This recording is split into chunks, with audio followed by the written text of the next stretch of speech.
Bonjour. On a beaucoup parlé de toi pendant le mercato, notamment à la fin sur les derniers jours de mercato. C'est pas un secret, tu as été très sollicité, notamment en Angleterre, en Première Ligue. Forcément, pour un Anglais, ça doit faire réfléchir. Comment tu as vécu un petit peu ce mercato et notamment ces derniers jours de mercato avec toutes ces sollicitations? First of all, we talked a lot about you during the mercato, especially during the last days. For an English like you, being your name being heard in Premier League, that's maybe something. How did you live the last day of the mercato, and how did you feel about all that noise around your name?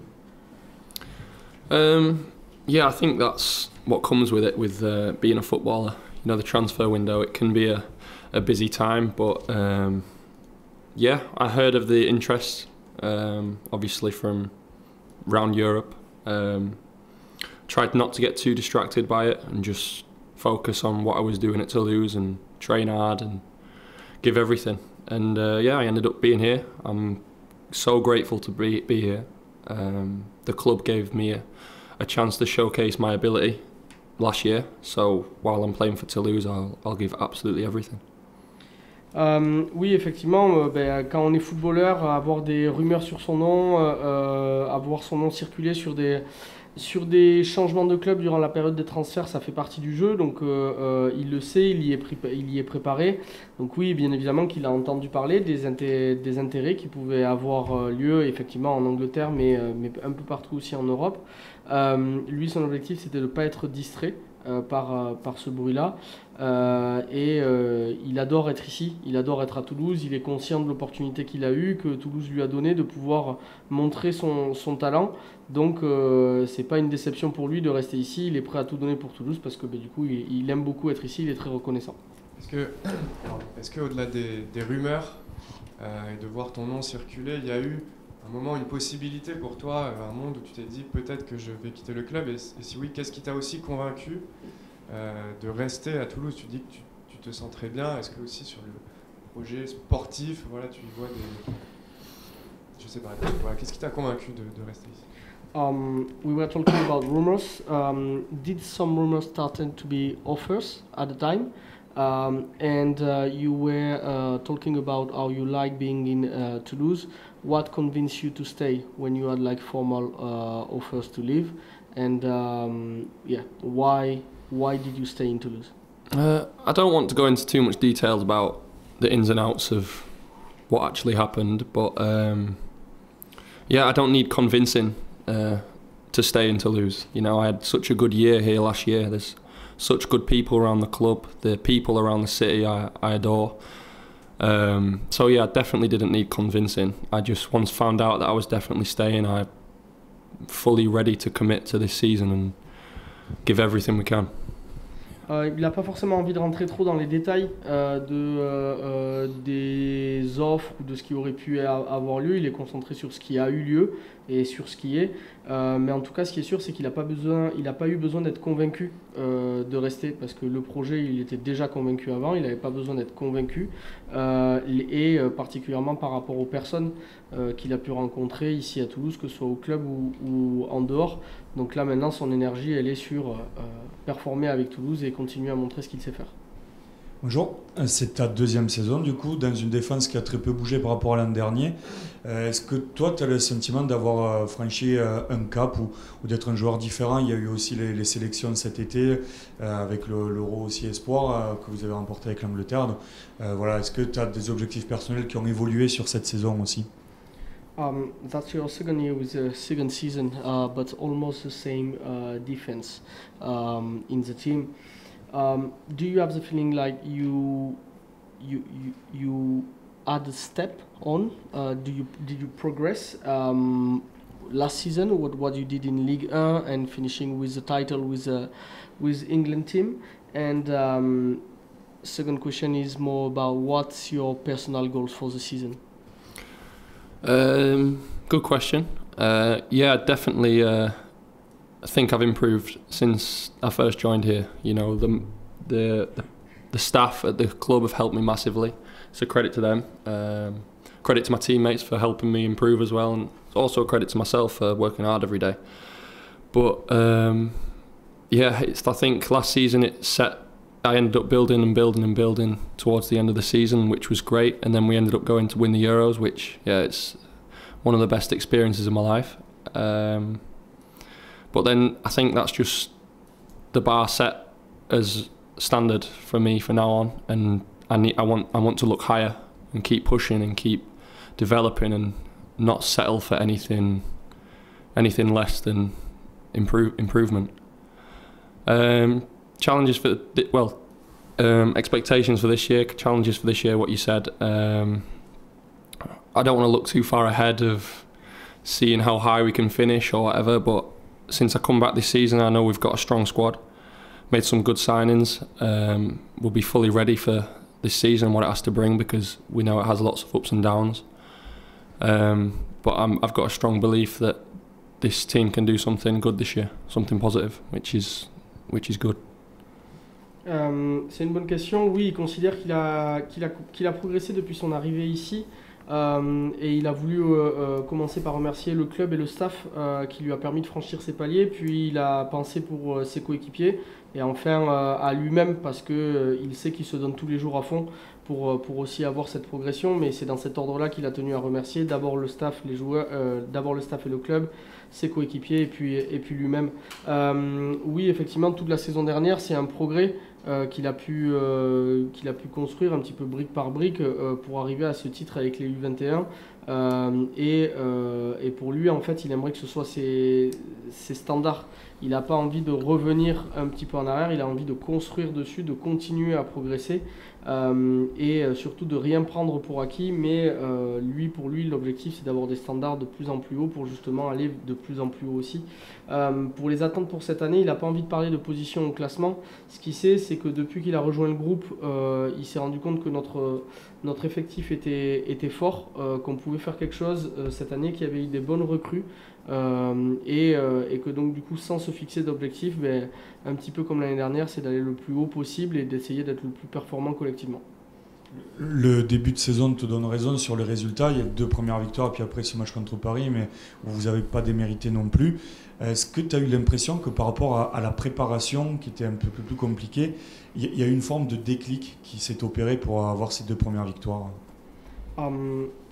You were talking about we have a good squad and we had some good recruits. The start of the season showed me right, because we had 2 wins and we have like a loss, but interesting loss against Paris. Even if our preseason was a bit tough, did you have the feeling, even if we have a tough preseason, we had a click who just allowed us to have this good start of a season in Championship?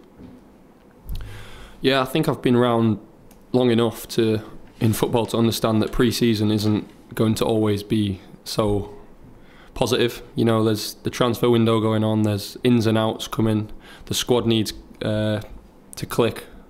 So it's not always going to be easy. I think as long as the pre-season games, you can see people are trying, people are working hard. I think that's all that matters in pre-season, really. And then once the first game of the season comes about, that's where it's about winning, and that's where it's about collecting points. And I knew from the first game we had a strong belief that we could go win in Nice, and then the same again in Brest. I feel like we felt good in the first 3 games. I know it was a defeat to Paris, but nonetheless we felt good as a squad, and we're fully ready for the season ahead, the fixtures ahead. Yeah. Il pratique le football depuis assez longtemps pour savoir que la pré-saison, c'est pas l'objectif n'est pas de gagner, c'est pas tout le temps positif, c'est pas tout le temps dans des résultats et dans quelque chose qui se voit de suite. Il y a aussi un travail qui n'est pas uniquement sur la partie football, mais qui est aussi sur la partie collective, gestion de groupe. Il faut avoir la capacité à pouvoir créer un groupe, à cliquer, et peut-être que des fois ça se fait au détriment de résultats, mais ce qui compte, c'est uniquement la saison. On travaille en pré-saison et l'idée, c'est de se payer après durant la saison. Dès le premier match, par contre, il y a quelque chose qui était sûr, c'était la conviction profonde de tout le groupe de la nécessité de gagner quand il fallait gagner. Et donc du coup, dès le premier match à Nice, on s'est rendu compte qu'il y avait cette hargne, il y avait cette volonté et cette conviction globale. Et donc il dit on y croit et on est convaincu de notre nécessité de gagner. Maintenant, oui, il y a le match de Paris qu'on n'a pas réussi à gagner, mais par contre, on a aussi montré qu'on était capable de ne pas baisser les bras, de continuer à avancer. Et ça, c'est quelque chose sur lequel on compte s'appuyer parce que la saison est encore longue et on compte continuer à gagner les matchs. Bonjour Charlie. On a vu Lille qui a marqué 7 buts en très peu de temps, en une seule mi-temps au match dernier. Est-ce que pour toi c'est plus une forme de pression ou alors une motivation pour prouver que tu as ta place dans cette équipe et de prouver que Toulouse peut continuer à garder sa cage inviolée comme vous l'avez fait les 2 premiers matchs du championnat? On the last game, Lee scored 7 goals on just the last half of the game. Is that something you, as a defender, you take as a challenge to show Toulouse is on the map to fight them? And is it your goal to go back to the clean sheet before the game against Paris? Definitely, as a defender, you take pride in keeping the goals out your net. So that's definitely something we'll be looking at. And I seen they did win. Was it 7-1? I think they won 7-1. So yeah, they've shown they can score goals. But we've also shown that we can keep goals out in the first 2 games. I know Paris was a different game, but it's a good game to come and bounce back against Lille. And yeah, looking forward to it. Oui, en tant que défenseur, on a toujours de la fierté à affronter des grandes équipes et des bons attaquants et des bonnes attaques. Maintenant, nous, on a aussi montré qu'on était capable de bien défendre. Et évidemment que tout le monde va nous parler du match de Paris, mais ça restait un match. Les 2 matchs auparavant, on avait réussi à garder le clean sheet. Donc du coup, non, on est plutôt impatient de pouvoir se confronter à eux et de continuer à pouvoir prouver ce que nous, on sait faire et qu'on avait montré qu'on savait faire aussi. Justement, tu parles de l'aspect offensif lillois. Tu t'apprêtes à faire un duel contre Giroud, que tu connais peut-être, qui a beaucoup joué en Angleterre et qui a souvent affronté des profils athlétiques comme le tien. Qu'est-ce que tu sais de ce joueur et comment tu abordes ce choc face à lui? You'll play against Olivier Giroud this weekend. He used to play a lot in England. What do you know about this player and what do you expect from this opposition you will have against him? Yeah, everyone knows Giroud. He's a big player. He obviously had a long time spending in the Premier League, which I obviously grew up watching. So I've seen him play most weeks. But yeah, I'm looking forward to the game. I know he's a big, strong guy who loves to win aerial duels, so it'll be a good battle. And yeah, I'm looking forward to it. Oui, effectivement, tout le monde connaît Olivier Giroud. Il a une très grosse carrière en Angleterre. Lui, il a personnellement grandi en le regardant jouer, donc maintenant il lui tarde d'être opposé, d'avoir ce défi physique, technique, tactique, et ouais, il lui tarde de pouvoir se confronter et de pouvoir jouer contre Olivier Giroud. C'est d'ailleurs le genre de duel ça qui te plaît d'affronter ce genre d'attaquant contre Brest aussi. Tu avais un sacré client de Vikajork. C'est des matchs qui sont un peu différents et peut-être plus prenants pour toi du coup avec ce type de profil en face de toi. That's kind of opposition you like, to have like big men you have to fight against. Against Brest, you were against Ajor, which is like a big and massive. Is this kind of opposition you liked? Because it seems you like it. Yeah, I enjoy the challenge. But I enjoy the challenge coming up against all sorts of different strikers across the league. I think in Liga there's lots of different profiles as strikers, and it's good for me to learn and develop against different kinds. Yeah, Jork caught me with a nice elbow in the first half. It was we had a laugh about it. But yeah, I love coming up against these types of strikers and having a battle. Donc du coup oui, il aime bien le challenge physique, mais pas que en fait. Ce qu'il aime bien dans la Ligue 1, c'est justement qu'il y a tout type d'attaquants. La diversité des profils, pour lui, ça lui permet justement de continuer à progresser. Mais effectivement, il aime bien quand il y a un petit peu de défi physique aussi. Et pour reparler de l'opposition contre Ajorc et Brest, dès le début du match, il y a eu un petit coup que Charlie a ramassé. Ils en ont parlé après, ils ont rigolé, mais oui, il aime bien ce type de challenge. On en a parlé, mis en lumière cet été avec l'Euro Espoir. C'est aussi une saison de Coupe du Monde. Est-ce que c'est quelque chose, c'est une perspective qui t'anime? Est-ce que tu y penses à cette Coupe du Monde qui arrive? Est-ce que c'est aussi important d'avoir une saison de stabilité? Tu devrais avoir du temps de jeu ici, tu connais l'environnement. Est-ce que ça peut t'aider si c'est un objectif réalisable pour toi, la Coupe du Monde? You've been on the spotlight. We'll talk a bit about that because you won the Euro this summer. Next summer there is another competition, which is the World Cup. Is that something on your mind? Do you think about it? And do you think the fact about you should have some time to play in Toulouse, will that offer you some stability and some like opportunity to be seen for this team? Is that something you have in your mind or not at all? I don't know. I think everyone's got their dream. And yeah, we just got to focus on what I can control. I can't focus on what other people control. So for me, it's about playing well week in, week out. If that gets noticed, great. If it doesn't, carry on. I think that's what I've got to look at. Yeah. Oui, alors ils ne confondent pas des objectifs et des rêves. Tous les Anglais ont l'objectif de jouer une Coupe du Monde pour leur équipe. Maintenant, est-ce que c'est un objectif? Pas encore. Est-ce que c'est un rêve? Oui. Lui, surtout, il essaye de se focaliser sur ce qu'il maîtrise et sur ce qu'il peut contrôler, pas sur ce que les autres peuvent contrôler. Donc son objectif, ça va être match après match, prouver. Et si après il peut compliquer les choix de tout le monde, il sera content. Le retour de Rasmus qui est capitaine cette saison, qu'est-ce que ça change déjà dans le groupe et qu'est-ce que ça change aussi en défense pour toi?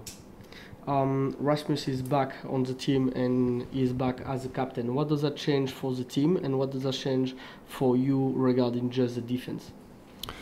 Well, I think we obviously saw what Rasmus went through last year. It was hard for him with that injury. So it's great to have him round. He's a good player, very good player. He's a very big character to have around the dressing room. He motivates the squad, keeps everyone going, and yeah, I think it's brilliant to have him back, and the team can only benefit from it. Oui, on sait tous qu'avec Rasmus l'année dernière, c'était difficile de le regarder, on essayait de le soutenir, mais c'est sûr que passer cette saison un petit peu loin de nous, avec cette blessure, c'était forcément difficile. Maintenant, il revient non seulement en tant que joueur, mais aussi avec sa personnalité. Il est important pour nous, il est important dans le vestiaire parce qu'il apporte, parce qu'il râle, parce qu'il pousse tout le monde et il est tout le temps à chercher le meilleur pour l'équipe.